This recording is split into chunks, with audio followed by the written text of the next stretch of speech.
Hello, Facebook fans and YouTube fans of DX Engineering. It's Friday afternoon here in the Eastern time zone of the USA. It's time for the weekend special. And the weekend special can be anything. It can be an antenna project. It can be another ham. And today we have a very special guest. It's Rol K3RA. Hello, Rol. Hi, Tim. Nice to hear you again. Yes, it's great to see you.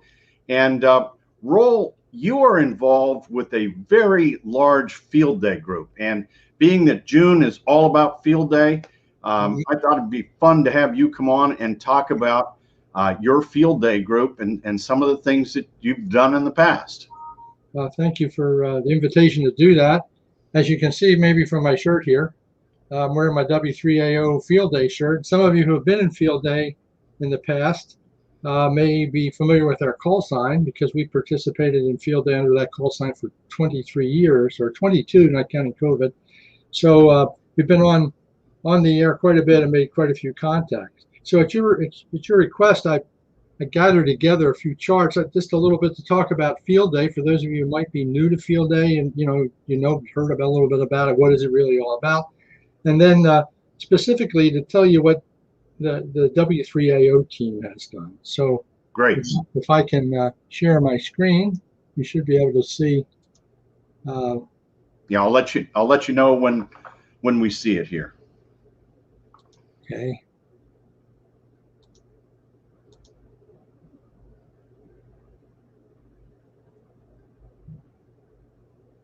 I may have. Does it come up yet? Not yet. It takes it a little bit to pop. There we go. There's. Okay, so you notice how I've labeled this slide there. It's just a blank screen. Oh, blank screen, not good. I can see here. I can see mine. Should I try again? Yeah, give it a try again, or advance the slide one slide. You might have to. Let me see here, just 1 second.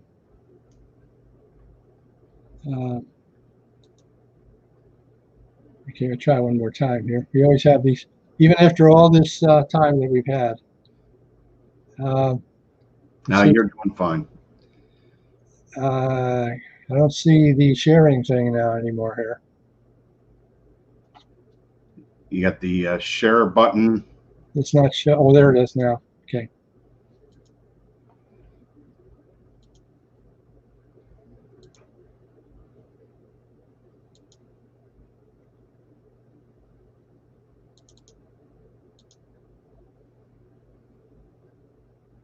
Okay, and just yeah, start the slideshow so that it goes full screen. We see it. Okay, 1 second. There we go. There we go. You're all hey, we knew we could do it, right? Yep, that's it. That's why we radio hams. We can figure this stuff out. So anyway, you noticed I called this presentation an atypical example because I don't. If you're new to Field Day, W3AO is not your typical field day. On the other hand, that's probably why it's of interest to folks. So I'm going to talk a little bit about the history of field day.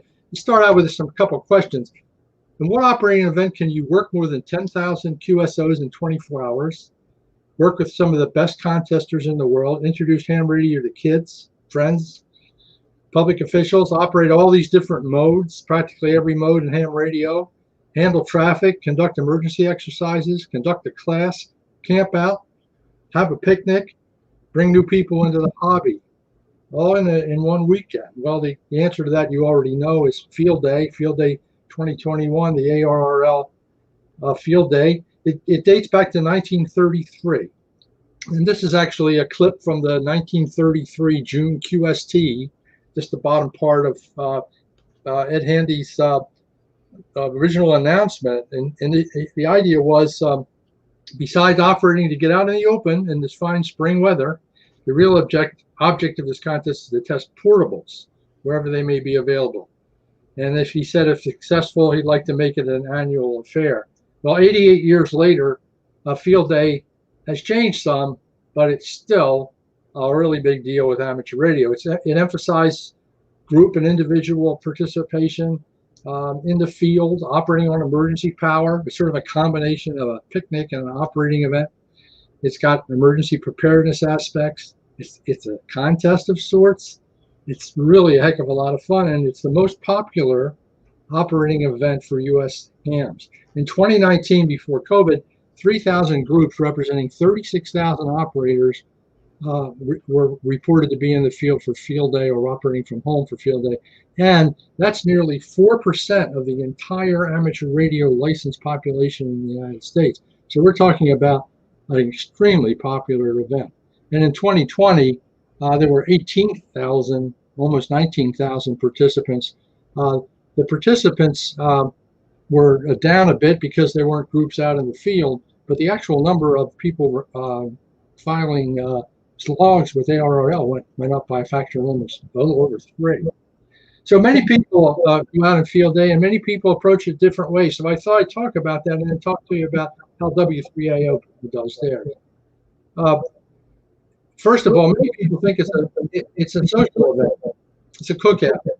It's a chance to operate in the field, drink food, and getting a score. We'll make a few.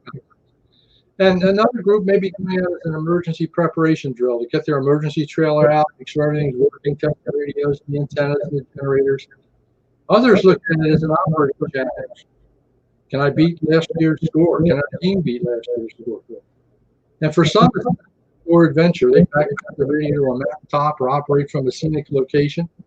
For others, it's a chance to introduce radio to new hams and to the public, to set up in a public place, give some publicity for amateur radio, and with the so-called Get On the Air station, which allows newcomers to operate under special rules and contribute to the event, they can offer this to a lot of new hams and people who haven't been on the air in a long time.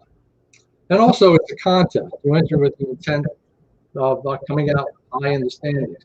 And the fact is, it can be all of these things or any of these things. Here's the W3AO approach. We believe competition is fun. We are out to maximize the score.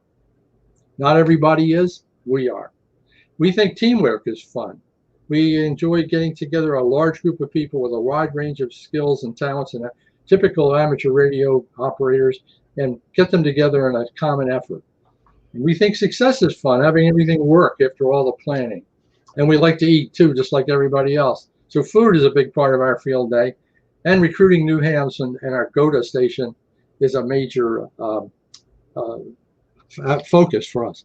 And W3AO is known to most people as that they're the ones with all those transmitters. And yep, we are. So this is our results. We've been pretty successful in our competition aspects of our event. And to do that, we had to be pretty much successful in all of our aspects. This is our record going all the way back to 1998, where we finished second, which gave us the idea in the first place as well. If we could finish second with 4A, if a little bit is good, a lot is better. We went to 7A and finished first. And we finished first every year since 1999, first meaning the top overall score in the event, including last year when not many people went into the field and we were allowed to aggregate our scores as the W3AO team, and we had the highest aggregate score for all of our 26 participants, which is most of the team that usually goes out in the field. You can see these asterisks mean records that we have set in various classes, and we have the highest number of QSOs, the highest score ever recorded in field day. So we're pretty proud of that, as you can tell from my voice. And it requires a big team. Here's a picture of the team from some years back. So to put out a big effort like this, we do have a large group, and we usually have 60 or 70 people on the grounds when we're out in the field. Planning is a real important part of our activity, of course, and I'm going to go over each one of these things, so I'll not do that now, but there, as you might guess, there's a lot to pulling off an event, which involves so many people trying to do so many things together. So let's talk about the site that we pick. We need some place that's clear and flat, and because we're going to have a lot of transmitters, we need to put up a lot of antennas, and we need to take advantage of the full 1,000-foot line that is permitted to us by the ARRL rules. We need a good high elevation for our VHF, UHF folks. We don't want to be around a lot of electrical noise because we got to hear the stations. We don't want our generators to cause people problems because we're going to be running them all night. So we're in a public spot where that would be a problem, or near in a neighborhood that could be an issue. We want to be near our team so our family and friends can come and we can get our gear there. And we would like public access so that we can maximize the publicity, have our reception booth there for visitors, and to have access for visiting officials to come out and see amateur radio. And what's proved to be successful for us for many years is to work with the school system. And here's Triadelphia Ridge Elementary School, where we've been for many years. 2019, we did go to another school nearby because they were working on the school, so we had to change. But we have found another site equally good. And we have more happy snaps here of us out in the field. So what about antennas? Well, we need a lot of them. For the higher bands, 20, 15, and 10, we don't want high gain beams. We don't want to have to keep rotating antennas. We want to cover a good swath of the United States. And being on the East Coast, we can point all of our antennas west and don't even need to have rotors if we have a fairly broad pattern. So we use 3-element monoband Yagis built by W3AO. We have 3 of them for 20 and 3 for 15 and 3 for 10. And we have 2-element Yagis on 40, 2 of those, and we have 3-element tribander for GOTA. And then we have dipoles. They're not high. They're strung between our 50-foot towers. And we have 4 of those for 40 and 4 of those for 80 and 1 of them for, well, actually at times we've had 2 for 160. This 2019 we only had 1. And you got a 1,000-foot line to get to there.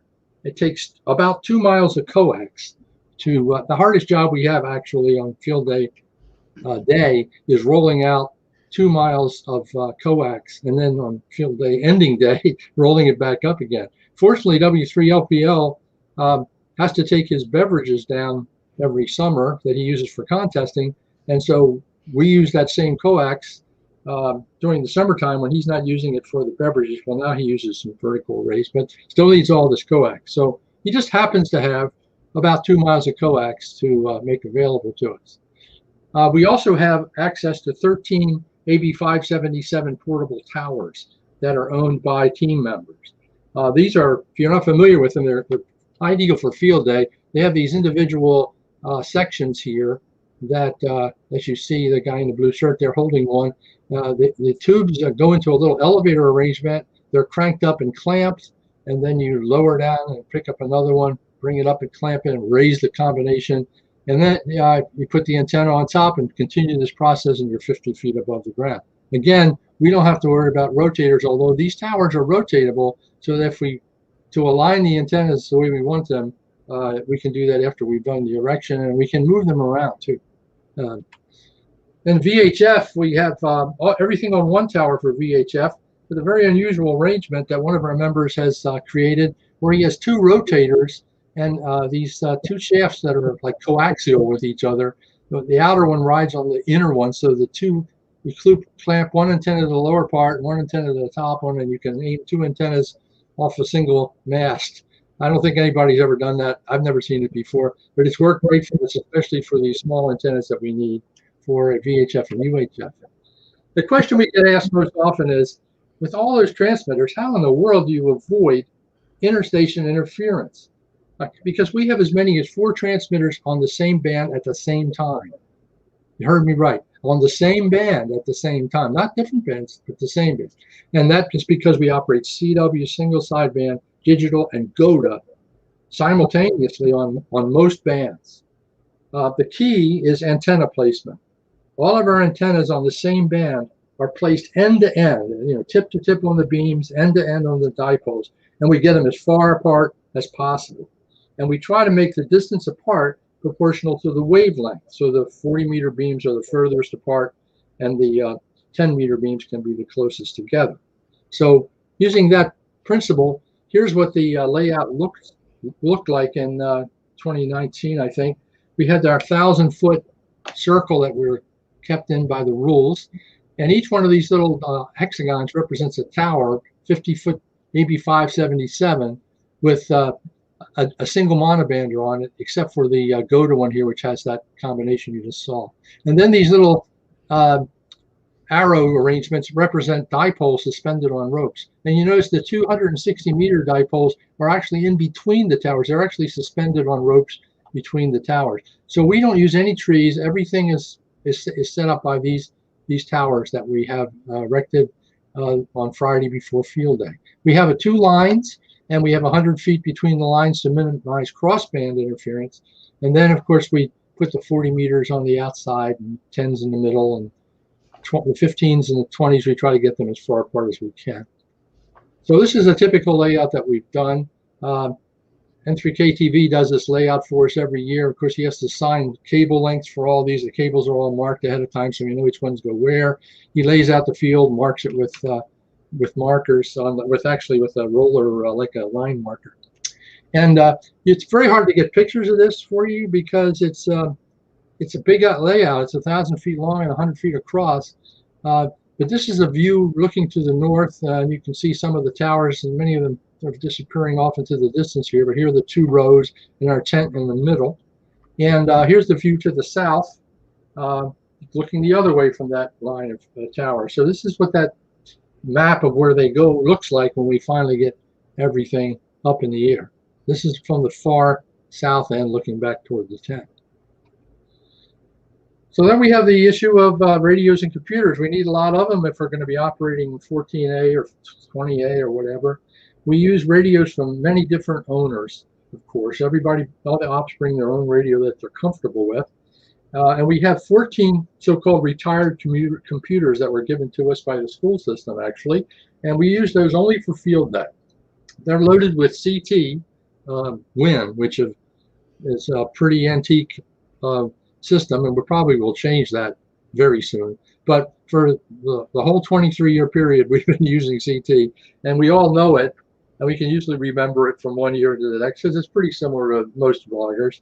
And each year we have a guy and a team actually that checks out the computers and brings them out. So that means we got this is a view looking between the 2 rows of tables that hold our equipment, and you can see all the cables, and this is a piece of coax coming across here, all the wires.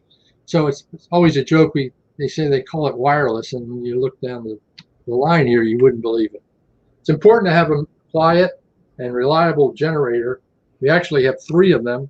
These are renovated and repackaged RV home generators that Maurice K3RA acquired and set up with a special panel that is compatible with all kinds of different connectors and distributes the power down that row of tables.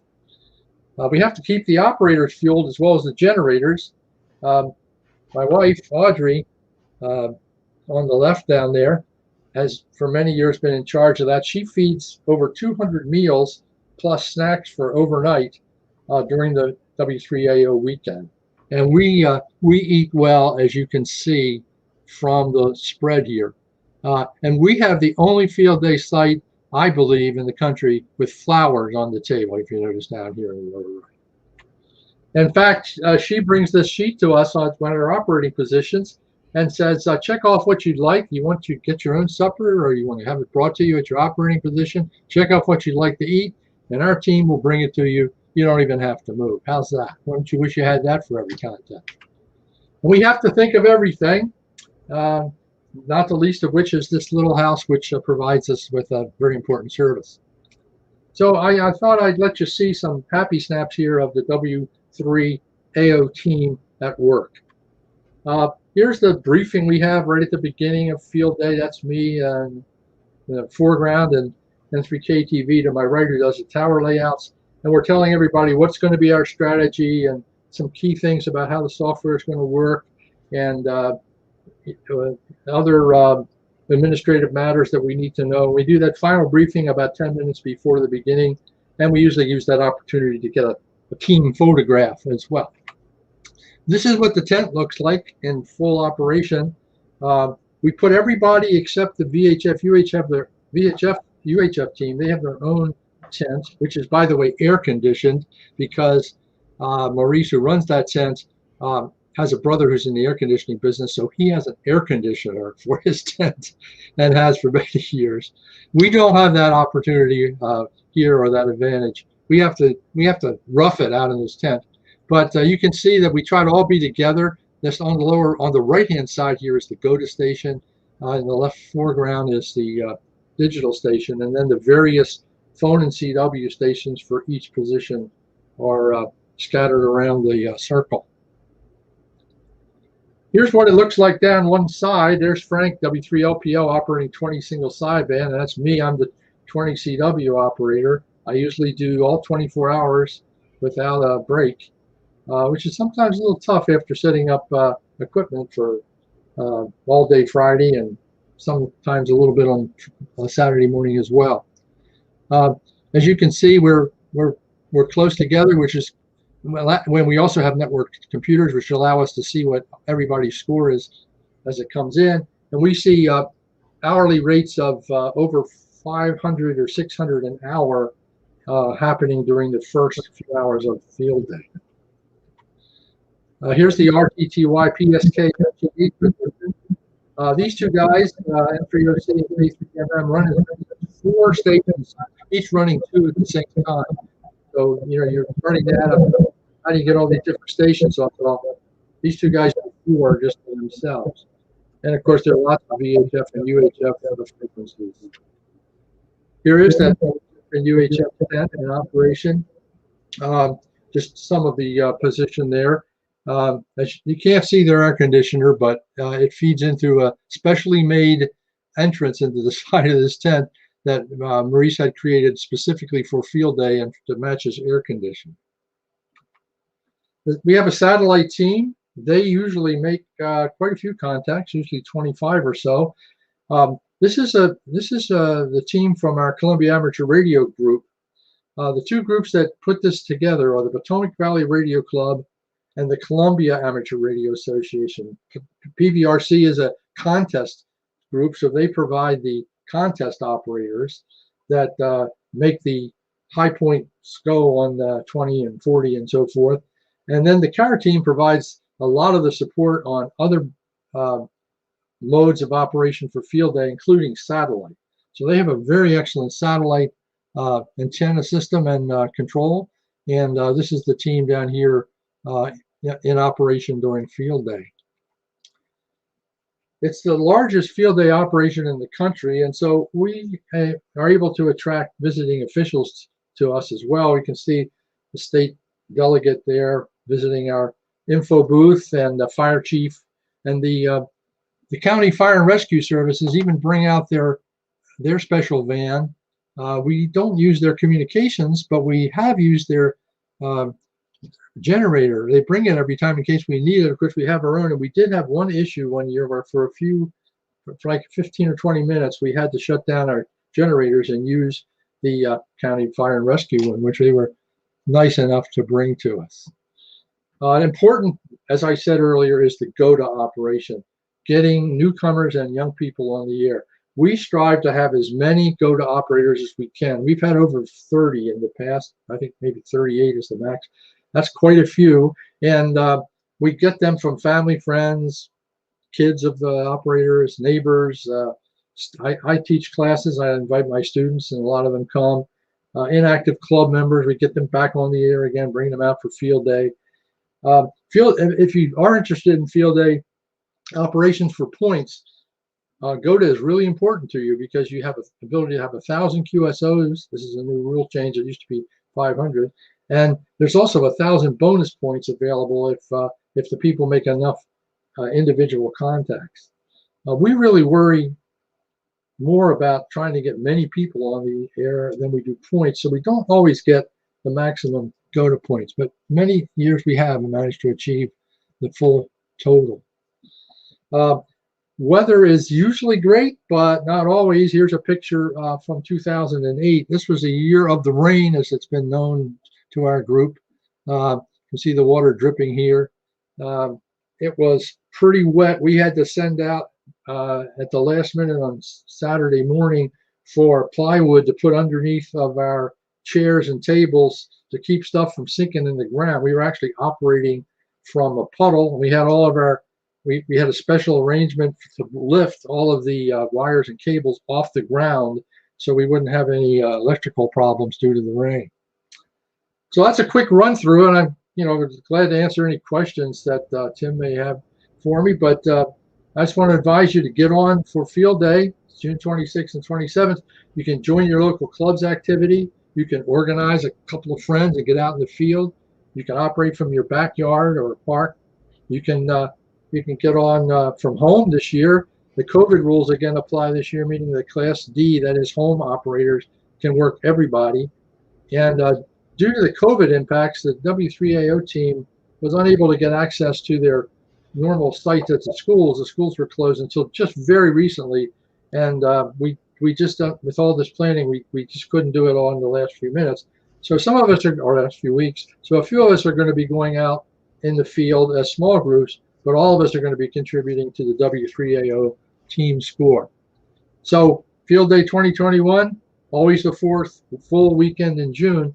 And if you want to see what it's like more close up, there's a video. It is old, but the system that we used in 2004 is just pretty much the same as we use now. And it's available on YouTube. You can search for something called The Last Big Field Day. It's a commercially produced ARRL video, amateur radio video network production. And the giveaway here is it wasn't the last big field day. When he filmed it, he thought it would be, but we've had some mighty big ones since. So with that, I will stop sharing. Very nice, Rol, and thank you so much for putting that together. That's a great presentation, and I know I'm excited about Field Day after watching you step through that. Just tremendous teamwork there, and just great all the way around. We have some folks on with us today. We've got Kilo India 8 Uniform Mike and WA3 Echo Radio Quebec, and from Australia, where it's Saturday morning, just starting out, Victor Kilo 4 Fox Alpha Bravo Queen. And Andy is on from England, 2 Echo 0 Radio Echo Echo, and Whiskey 2 Papa Mike. And Kilo 7 Papa Golf Papa, K8 Tango Delta Alpha, WA4 Mike Oscar Mike. And Dino, Kilo Lima 0 Sierra, just got a new IC 9700.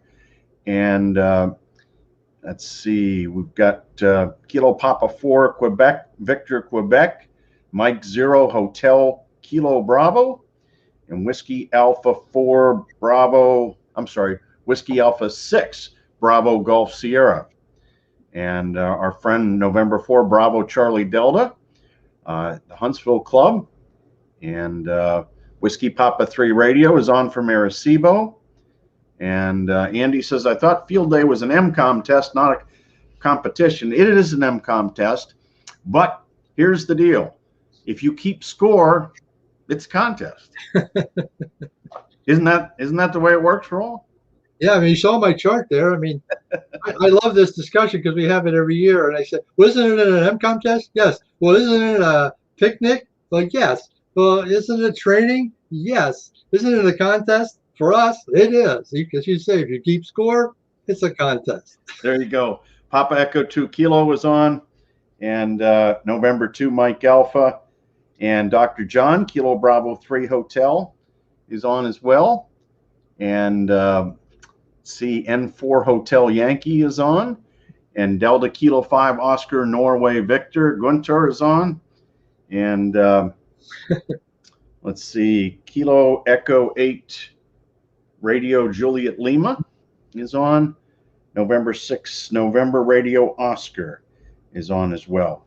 And so had a good group. If you have a question for Rol, put it in the chat.